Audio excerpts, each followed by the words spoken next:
quickly produced, really kind of crappy quality clothing that's really inexpensive and is designed to be worn 1 or 2 times, and then toss. It doesn't really have a lot of integrity. The fabrics generally are not super helpful for recyclers because it's just kind of crap. So we try to encourage people to avoid buying and wearing fast fashion because it's really an issue.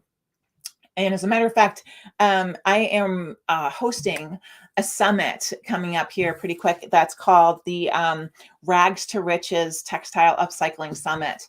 And it is April 20th through 22nd, right on Earth Day. There is our last day of the summit. And it's a 3-day online event.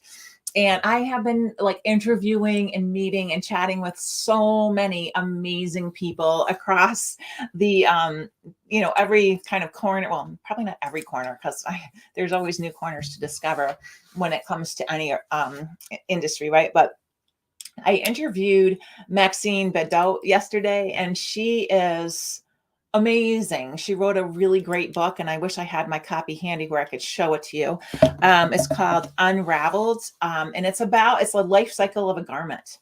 Like, how does it start? Where does it start? And then what happens through the life cycle of a garment? She focuses on denim in the book, but it really pertains to any fabric.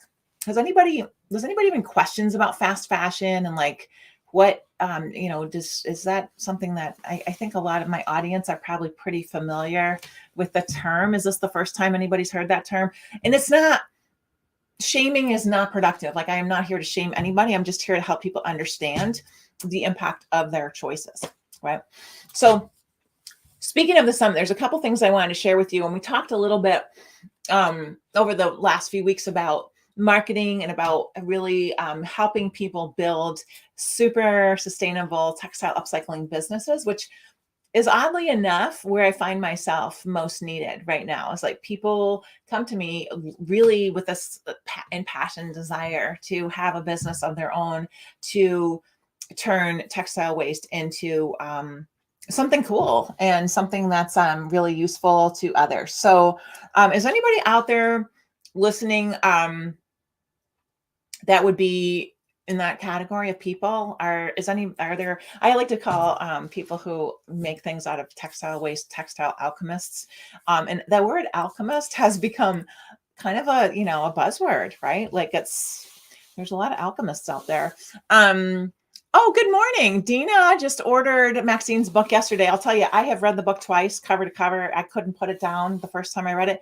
The thing I love about Maxine's presentation is that she's a scientist. She has a law degree. She's like this brilliant woman, and she is able to write in a really understandable human level without a lot of jargon that's hard to understand. So if anybody's interested in learning about the textile waste, I don't like to call it a crisis because it implies like such a level of urgency that it becomes sort of stagnating sometimes, I feel like.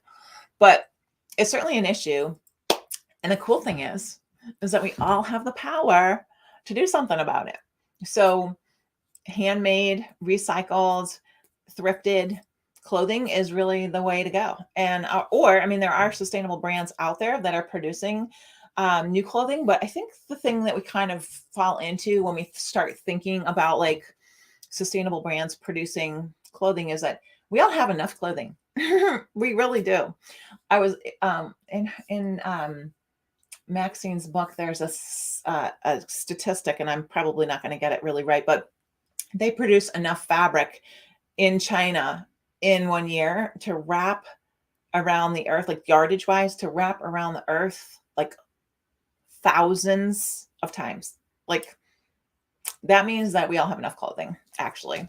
And of course, there's the occasion where we want a new piece of clothing. But if you think about what you're purchasing and make really an effort to buy something that's going to last you a long time and that you can either pass on to somebody else when you're sick of it or mend it if it's, if something happens to it, that's pretty awesome.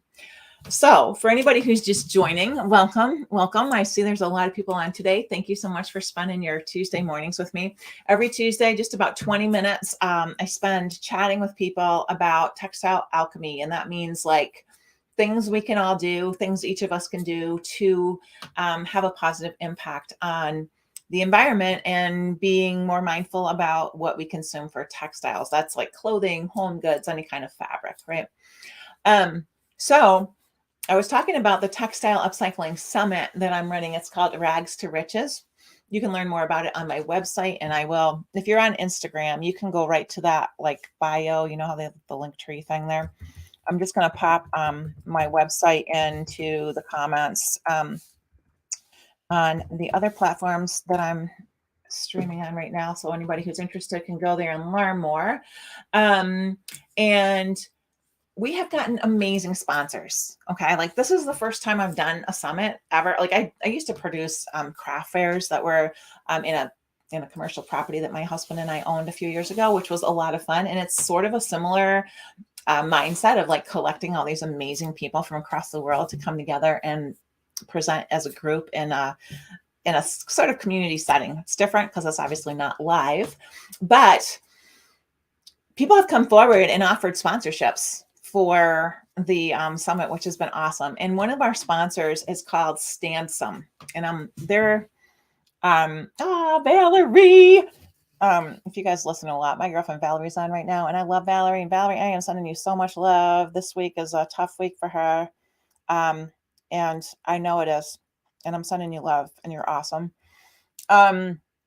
So Stansom, Valerie, you're distracting me. Stansom is a company that is based in Germany, and they make super cool. I love the name Stansom, like handsome, but it's a desk company, you guys, and they make desks. They're standing desks, which is actually, I get so tired of sitting on my butt all day because I've been doing a lot of computer work lately. And so two things. I have a yoga ball that I use for my desk chair, which I find to be a lot more comfortable than any other type of chair that I've used. And I also have been rigging up ways to have my computer at the right height so I can stand while I'm working, which is actually what I'm doing right now as I'm live streaming. So I want to show you this cool thing, and I'm going to try to do this so you can see. So hold on one second. You guys can see me. Okay. So Stansom is one of our sponsors. And this is, wait, let me see if I can show you a little better. This is, see it, Stansom. This is one of the things they sent us as a sponsor for the Textile Upcycling Summit. I'm going to see if I can open this and do a little unboxing video here. I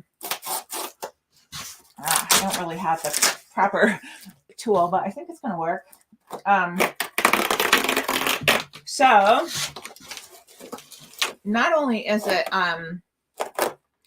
good to stand up, but one of the things that I've kind of come across in my work life is as far as like being an entrepreneur these days is that we all spend a lot more time on the computer, right? Like I used to spend the bulk of my time sitting behind my sewing machine. So my sewing station was like, oh, there we go.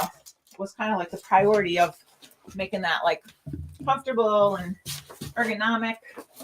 And now, sorry you guys, I'm kind of off screen a little bit, but I'm still here. And I just want to show you this cool standing desk that Stansom, our sponsor for, look at how they pack that, you guys. It's like so cool, right? Like they have, it's all cardboard. There's no plastic involved at all. There's some shelving, right?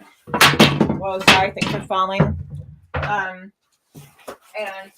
it's just such a cool company. And I want to really just commend them for being really, they're based in, so it's Stansom. Look at, they send you this cool little like drawstring backpack, Stansom or die. So cute, right? Just checking to see if there's any questions out there. Their whole thing is environmentally conscious. Like their whole process is thought about in that with that light. So they're based in Germany. The guys that sent me this stuff are in Canada. They're like the North American, I guess it's like I don't know if it's a franchise or what, but everything they do is really cool. So they plant a tree for, I'm not sure, I can't really take the time to read this, but they do reforestation, like with the profits of the company. They, like I said, they produce this really beautiful standing desk. And I'm going to see how hard it is to put this together. I'm going to see if I can do this with you guys on the screen. Has anybody seen these desks before? Has anybody used a stand-some desk? I'd like to know, can you answer me this question? When you're working, okay, first of all, if you're an entrepreneur, like a textile upcycling entrepreneur or craftsperson at all, I don't know if you're like me, but you spend a lot more time on your computer than you might have imagined when you started your business, or that you imagined when I think the pandemic changed a lot of our ability. Like, obviously we couldn't sell in person for a very long time. And now that things are kind of lightening up a little bit in that department, I feel like there's still this kind of, you got to be online. There's, I don't want to call it pressure, but if you want to have a successful business of any kind these days, you really have to have some sort of a presence, right, online. So there we go. We're on the computer. And the thing I love about these stand-some desks is that they're not only are they're standing desks, so you can really, not get stagnant by sitting all day, but they're also quite beautiful. So this is the birch model, and I don't know, can you guys see this? It's hard to capture, but they engraved it with the logo for the summit. Isn't that so cool? Can you see that? Rags to riches right here. And they gave us a desk that we're going to give away to one of our lucky summit attendees. So there's going to be all sorts of cool prizes. There's a lot of gamification involved with the summit.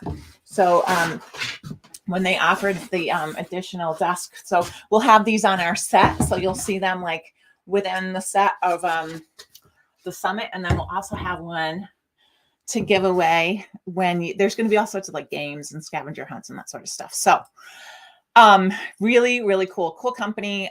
If you are interested in, a standing desk that kind of it's got a really nice clean look to it, I think that I would highly recommend this one. This one's a freestanding one, so it's, it would just stand by itself, but they also have like tabletop versions. So if you already have a desk where you're used to sitting, you can just put one on top and it's the right height. You can adjust the height to make it the right size for you. And the other thing you can do with the standing version, and I'm just going to show this again. So this is actually on the floor for anybody who can't see the bottom of it. I think on Instagram you might be able to. So this is, I'm 5'7", so it's a nice height, and that I would, probably put my shelf like right around in here so that I could, you want to keep your elbows kind of at a 90, actually a little bit lower than a 90-degree angle, I think, is where my girlfriend Erin, who's a hand specialist, told me that that's the way to go. So let's see if I can figure out how to put this together. How are you guys doing? So I say, look at you, Kimberly from Montana, Northeast Montana. She's here and she's a tried and true girlfriend. Thank you. Dina's here. Who else is here? We've got the Good Stitcher. We've got Rezazzed. We've got Casey and the Sunshine. Casey, Valerie, remember those guys? Valerie knows Casey and the Sunshine Band. And Curtis Blow. Am I saying something? Yeah, she's probably singing along right now. So, okay, here we go. These are the instructions, you guys. I like these instructions because they're super simple. There's nothing that you can really do that's difficult. Everything comes, like, it's all pre-cut, it's all sanded, it's finished, it's beautiful. So I actually think that I'm going to do this after the my live stream is over, but I will try to remember to feature this next week so you can see what it's like when it's all put together. And then the topic that I was intending to chat about today was an online presence, which is kind of ties into the desk, the computer desk, right? So people often ask me, like, I don't have time to do all of these different platforms. And I always say to them, a platform if you choose a platform, it's work, right? It doesn't just become easy. It's like having another house pet or whatever. You've got to feed it, take care of it, nurture it so that it stays, so the people on that particular platform, um, you know, have the content that you want to share. So when you're thinking about your online presence and how to choose a platform, my advice is to think about who your people are and where do they hang out. Are they on TikTok? Maybe they're on LinkedIn. If you're a business person and you're looking, like when I was researching for like the last 6 months, I've spent most of my time, most of my social media time has been spent on LinkedIn. LinkedIn is where it's more of like a business to business platform, where TikTok tends to trend younger and Facebook tends to trend older. YouTube, I think, is kind of a pretty wide open gamut, a little different than the other platforms because it's really more, you need to kind of search stuff, or if you're me, you get stuck down that rabbit hole for days. So think about where your people are. Think about what they're, what are they, who else are they watching? Who else are they paying attention to? Where are those people hanging out? Who's your competition? Who does things similar to you? I like to think of people more as collaborators than competition, but community over competition is kind of, I think it's like the new business model, actually. So think about that. And then go on that platform and see if you like that platform, because if it's not something you're going to enjoy being a part of, then you need to find a different platform. Or you can get help. You can get people to help you with your social media if you're a business person and you want to spend your time doing different things. And then the other sort of secret, if you will, that I didn't know for a very long time is that there are tools that you can use that will help you schedule your social media posts. So you don't have to be online all the time. You can go into your scheduler, wherever it is. There's a bunch of different tools you can use for this sort of thing. If you have questions, please feel free to post them in the comments. I'd be happy to answer them for you. But schedulers, you can schedule out the next 30 days of posts if that's something that would make your life easier. Of course, it's important because you want to provide value. It's important that you are checking on the comments and you're responding to people as those posts come up. But sometimes before I used a scheduler, I would be on my phone all the time. I'd be out with my family on a nice event for whatever, hike, walk, and I'd be like, posting pictures on my Instagram, which just kind of takes away from the quality of the rest of your life, right? So it's really important to not only find the platform where your people are hanging out, but also to find a platform that nurtures you and is enjoyable. So on that note, and I don't want to take too much longer because we're running right into our 20-minute time limit. There is a platform that I love that's called Mighty Networks. And it's really more of a tool than a platform. And it's where I host my membership, which is called Stitcherhood. And it's a paid membership. So it's sort of like, well, Patreon is the only thing with Patreon. The thing I love about Mighty Networks is that it's super interactive. There's no advertising and there's no algorithm. So when you make a post on your feed and you want to find, or you see a post and you think, oh, I'd love to read that, but I really don't have time. I've got to dash off and do something different. You can find that post by going back to that feed and just scrolling back to whatever time of day or whatever day of the week that it was actually posted. And it's going to be there. It's not going to disappear. You're not going to miss things because the algorithm thought that you might not be interested. So it's really a cool platform. And I think that there's a ton of different membership communities that are on Mighty Networks, and most of those are paid. So that, they don't make money from advertising, so they do need to make money somehow. So if anybody has questions about that and you want to kind of see how it is, you can go to my website, which I did post in the comments, or if you're on Instagram, if you go to the link in the bio, you can go to Stitcherhood and you can actually join Stitcherhood for free for 7 days and hop out of there if it's not your cup of tea, but you can kind of get a feel for how that Mighty Networks platform functions and just see how it's just such a nice breath of fresh air to just feel like nobody's following you around. You're not going to get advertised anything because you clicked on something that was of interest. It's kind of like internet modernity, if you will, without the kind of privacy violations that I don't know, violations. It is, I guess, privacy is just sort of a fleeting in our culture today. So with Mighty Networks, you're not, you know, your information and data is your information and data, and it doesn't get snitched by anybody else in the process. So with all of that said,